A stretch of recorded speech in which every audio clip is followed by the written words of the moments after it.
Now, welcome back to the Brett Kelly Business Book Club, where great accountants come to learn. Why would I recommend a book on grief and grieving? You see, in life, change has a real impact. You know, if people are scared of one thing, they say it's public speaking, which is really rejection. If they fear one other thing, I'm pretty sure that thing is change. So a book on grieving and loss is really important because no matter how well your life turns out or how smooth things are going, at different times things are going to change and you're going to be pushed through a grieving process, whether you know it or not, that you won't understand. So if you know that, life is suffering, as the Buddha said, then you should prepare yourself for life by reading about grief and grieving.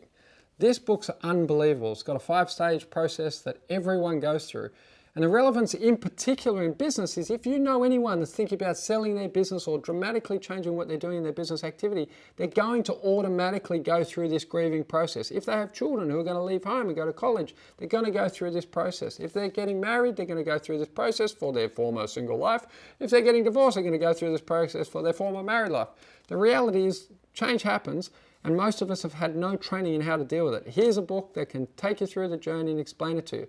In most businesses, succession is the biggest issue facing our modern economy. Most businesses are owned by baby boomers and no one knows how to do succession. One of the major reasons that they don't know how to do succession is they don't know how to do change. They don't know how to deal with grief and grieving and understand that, you know what, change makes you a bit sad sometimes and it makes you a bit angry, it makes you a bit resentful, makes you want to try and reconcile those ideas, and at some point it'll give you some grief. But no matter when you decide and some happiness, no matter when you decide to go through that process, you're automatically going to go through this grieving framework.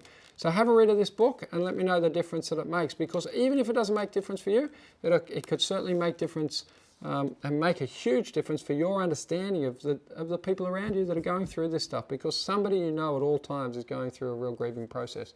As I love to say, have a read, let me know what you think.